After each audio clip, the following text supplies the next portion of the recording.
And here we go. You see Penelope has not left her spot. She seems to be really comfortable.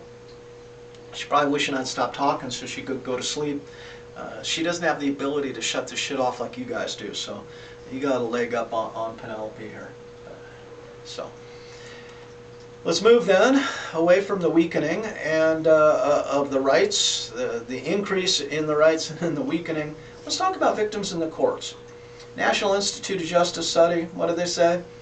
Of people surveyed who had interacted with the court system, 77% said the courts were too slow. And that's not a surprise. We know that the courts are overburdened. And we talked about plea bargaining as one response to this to eliminate the load on the courts. Can you imagine what it's like now during the pandemic of the coronavirus and how courts are going virtual in a lot of respects. 86% offenders weren't punished enough. And this reflects the law and order mentality. And let's face it, if we've had a crime committed against us, we want people punished severely. Right? 30% the courts cared about victims' needs. And I think what's important there is to flip it around. This means that 70% of the respondents in the survey believed that the court didn't care about their needs as victims. And that's pretty bad. Right? So, but remember, there's a reason that punishment is the right of the state and it's been taken away as our right. Because for most of us, if an offense was committed against us, we would want to punish more severely than the courts think is prudent. So we don't live in a vigilante society, at least we're not supposed to. The courts take over the retribution for us. Now, let's talk about victim impact statements. And I think one thing that probably is important for a jury to understand when deciding on a punishment, if it's that kind of jurisdiction, is what impact did the crime have on the victims. Now, before '91, victim impact statements, right, were not admissible in the penalty phase, especially in death penalty cases. But as the crime control model kind of beefed up and we felt the victims were not being well represented, what? Proton, come on up here, sweetie. We see that after guilt is assessed and the penalty phase follows, to give an appropriate penalty really depends on seeing what the consequences were on the victims of this crime. So previously it was deemed irrelevant to the defendant's level of guilt, and I will maintain that that's a good call, right? But we don't want it to contaminate the innocence or guilt judgment. But when it comes to deciding the penalty, that's another story, right? So Payne versus Tennessee, the Supreme Court reversed itself, and what did they say? The assessment of harm is important when deciding the punishment. So now victim impact statements are allowed, and the idea is to let the jury understand the effect this crime has on the victims themselves and or society at large. Questions about that? If you want to see some victim impact statements, for example, I think there's some very moving ones. If we look at the BTK killer, bind, torture, kill, Dennis Rader, if you go to YouTube, you can look for BTK victim impact statements. And there's a huge number of them because there was many murders and many victims, and the victims' families are saying how it affected them, how the murders affected them. Okay? So that might be something you want to check out. Or not. Let's talk about victimization and PTSD. After interviewing some 8,000 people in Atlanta, Emory University professor of psychiatry Dr. Kerry Ressler and his colleagues say that they're seeing evidence of higher rates of PTSD in this urban population than in war veterans. And the idea here is that some communities are dangerous to the extent where people fear for their safety going out. They know many people who've been victimized or they've been victimized themselves, and they come to suffer post-traumatic stress disorder as a result of the danger they face continuously. Right? So in surveying patients picked at random from Atlanta's Grady Memorial Hospital, one of the busiest level 1 trauma centers in the United States, Ressler and his team found that at least half knew someone who'd been murdered. That's a huge number of people who know someone who's been murdered, right? Some 2/3 said they'd been victim of a violent assault. A third had been sexually assaulted. This wide range of trauma experience means that 32% of the population that would be found in that hospital's domain were experiencing PTSD symptoms. Now, does that mean they have full-blown PTSD? No. Read carefully. It says they suffered PTSD symptoms. Now, whether that achieved the level of being qualified as post-traumatic stress disorder for each of those individuals, you'd have to take on a case-by-case basis. But living can be dangerous, and the result of living in that uncertainty and that danger can be PTSD. So whether we're talking about civilians in a dangerous neighborhood or we're talking about soldiers in a dangerous environment, PTSD is possible. I want to talk a little bit about the trial process. Who has the upper hand at the trial? And notice this relates to the victims. That is, does the prosecution, who's there for the victims, does the prosecution have the upper hand, or does the defense have the upper hand? And this is, I'll leave it to you. Advantages to the prosecution: they are the first and last in closing statements. In the closing argument, the prosecution gives their closing argument, defense then gives their closing argument, but then the prosecution can rebut. And remember also that they present their case first at the trial, and they have the first opening statement. So if we adhere to the story model, that is the prosecution has a profound advantage, because they are really crafting the narrative to which the defense has to continually respond, and that's kind of a different issue there. So they have the full resources of the state and the federal government as the prosecutors, to the extent that their location spends the money, right, or makes that money available, but it's typically more than indigent defendants would have. Now, advantages to the defense is they're not required to present a case. If you believe the prosecution hasn't made their case, you don't have to say anything. You could just say, I don't know, the defense rests, right? The prosecution must turn over favorable evidence, and we covered that as Brady material. Any exculpatory material has to be turned over through the process of discovery. The defense only needs to plant the seed of reasonable doubt, and if they do so successfully, then the jury should find not guilty based on there's a reasonable doubt of guilt. The defendant is not required to testify, so they complete the Fifth Amendment. They don't need to testify at all. Right? And if the defendant is found not guilty, then in fact the defendant cannot be tried again for that same crime in that same jurisdiction. So, I don't know what presents the greater advantage. Both sides have their advantages, pros and cons for both sides. You be the judge on that, right? Or go dig up some data. Let's talk a little bit about juveniles. Okay? So historically, juveniles in the core ending 19th, beginning of the 20th century, the idea was that children should be repaired, they should not be punished. Okay? That children who were in trouble with the law were in trouble with the law because their parents somehow failed, society somehow failed, right? So the idea of the court was find some way to pick up where the parents messed up, that failed. And now, is there such a thing as a delinquent youth, or are all youths to some extent just neglected, and that is the source of all the delinquents we observe, right? And a side issue to this, is it possible for a child to be evil? What do you think, Penelope? All right, so she's bored with that question already. The idea then was parents patriae, and this is the state as the parent. So where the parents failed, then the state steps in to become the parent. And we see this with the social justice system as it is now, right? In social work, often social workers come in and they intervene where the parents are no longer capable of caring properly for the youngsters. So what used to happen, so let's contrast what used to happen with where we're going to get to what happens now. Possible outcomes of the juvenile court system.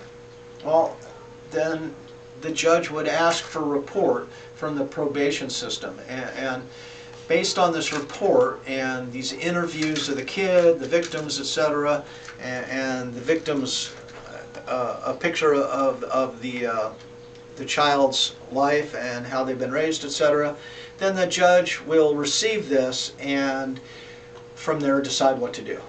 Maybe the child then needs to be committed to an institution of various stripes or flavors, right?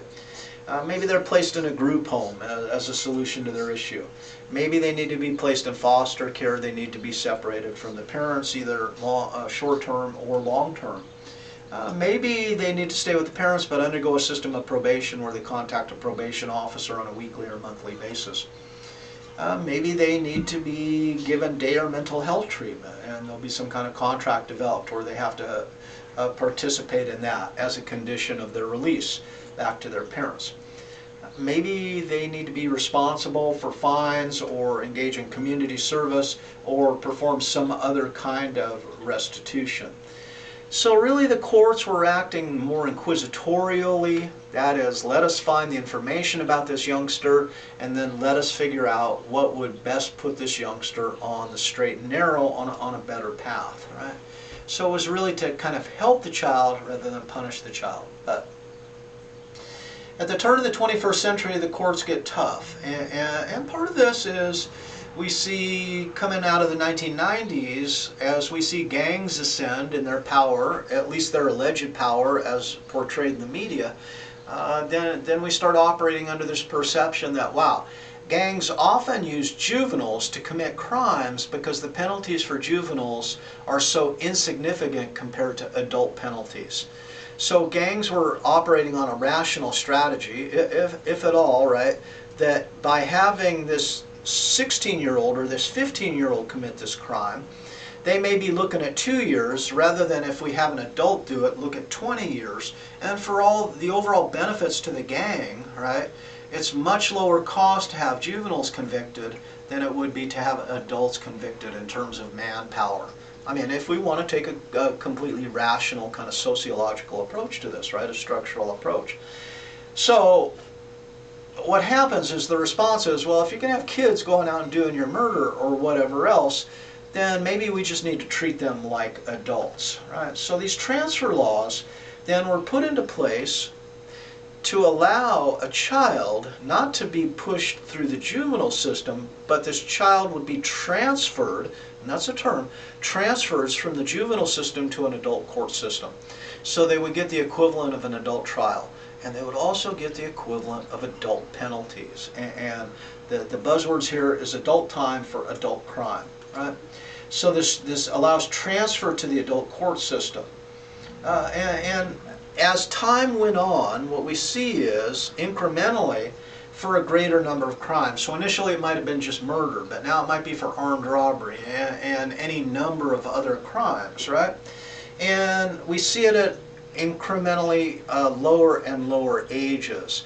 So now we're looking at 8-year-olds. You know, there's a couple examples of 8-year-olds being transferred to the adult court system. And it's usually on the basis of how horrible these crimes necessarily are. Now, there's 3 criteria that are supposed to be imposed in making this decision of transferring a juvenile. So the questions we ask before we transfer a juvenile to the adult court system is, what is their potential dangerousness? Okay? And that's difficult to assess. What is their sophistication or maturity? And this is not, do they know which fork to use with the shrimp cocktail at a complex dinner. It's not that kind of sophistication. It's, to what extent have they been involved with law enforcement in the courts before? To what extent do they understand how that system operates, right? And then the third one is, what is their amenability to treatment? So is this kind of like a hardcore, let's give up on them, or is this one someone who shows potential for treatment to be effective? And note here we kind of stretch into the second dilemma of discretion versus equality, because now we're looking at individuals on a case-by-case basis. This employs a great deal of discretion, right, and not equal outcomes. And anytime we see discretion being favored over equality, one of the issues we often see is race makes a big difference, right? So black youths far more likely to be transferred than white youths would, and the discretion allows that to happen. Oh, here comes Proton. Come on, Proton. So, assessing dangerousness then. Hey, this is really difficult, more difficult with adolescents. What do we know? Well, psychologists suggest that personality characteristics aren't fully formed. They're more malleable. We know Erikson's 5th stage of socio-emotional development is the establishment of identity. identity versus role confusion. And this is something that takes place in the late teens into the early 20s. So when we look at juveniles of this age, 13, 14, are they who they're going to become as adults, or are they still kind of flexible in how they might turn out given different types of surroundings, different contexts, and different role models and examples from whom to learn. So that's one point from psychologists. The ability to assess consequences of behavior is less developed, and this is in fact problematic, because what we're saying is this prefrontal cortex, right? This is my cost benefit decision making. Boy, if I do this, this is one of the potential risks. Do I want to do that? This continues, the prefrontal cortex continues to evolve, and it hits its peak probably around 30, 31 years of age. So adolescents are dealing with kind of a minimal prefrontal cortex, minimal inhibitory powers compared to what they'll have in their 30s. So to what extent should we factor that into how a juvenile processes potential consequences for their crime? Right? This all may indicate greater rehabilitative potential for juveniles than it would for adults. So should we be trying juveniles in an adult court system with adult time for adult crime, or is that fundamentally psychologically inappropriate? Again, kind of a forked dilemma issue here, the legal system versus psychological science and their opinions here. Now we brought up something real briefly, but I want to kind of bring it back up here, is this issue of R.E. Gault, 1967. And what did R.E. Gault do? Well, did it help, and that's my question, did it help pave the way for transfer laws and what we see now? Notice in R.E. Gault, we see this case begin to transform the juvenile justice system from inquisitorial to adversarial. How did that take place? Well, in R.E. Gault, juveniles were given the right to be read the notice of the charges, so that's something adults already had. Now juveniles are gained the right to and guaranteed the right to an attorney, right? Juveniles may now confront and cross-examine witnesses like an adult court. They can plead the Fifth Amendment, that is, they now have the privilege against self-incrimination. So now the judge can't sit there and ask a kid, come on, you got to tell me what's going on. A kid can simply say, I don't want to talk, I invoke the Fifth Amendment, and they don't have to respond. So all of these, I think, serve to make the juvenile system more and more adversarial as a result of R.E. Gault. So are we becoming adversarial, and then is the trial process the third dilemma? And I promise you the dilemmas wouldn't go away. Is it to resolve conflict, or is it to find the truth? I think previously the juvenile justice system was a lot about finding the truth. Now it's become more adversarial, and it's more about resolving conflict. So, do we shift as a result from rehabilitation to retribution? Let's take a couple examples here around this issue of maturity. For example, the Miranda understanding, the capacity in juveniles, because this is something we can test, right? Now, how is this assessed by the courts? The totality is defined as considering all the circumstances surrounding the waiver. So if we have a juvenile and they say, I waive my rights, I'll talk, to what extent was a juvenile competent in making that decision, and should they be allowed to waive that right? Right? Well, the totality then says we have to consider the child's age, their intelligence, their prior experience with the law, and the police methods. Right? Now, that would be on a case-by-case basis, and notice then we're talking about individual assessment. Per se is probably more common to the approach psychologists want to take. That is, we start off assuming limiting understanding in rights and implications for younger people, right? And this is something that we can test. We can bring people into the lab, we can give them the Miranda warning at various ages, and then we can test their understanding. But notice that, as I said in the beginning of the course, especially for social psychologists, we talk in terms of averages. So on average, juveniles have a diminished capacity to make the Miranda waiver decision over adults. But the courts, in fact, favor the totality approach, not the per se approach. So they're going to take it on a case-by-case basis, where psychologists might be willing to talk about it in more general terms.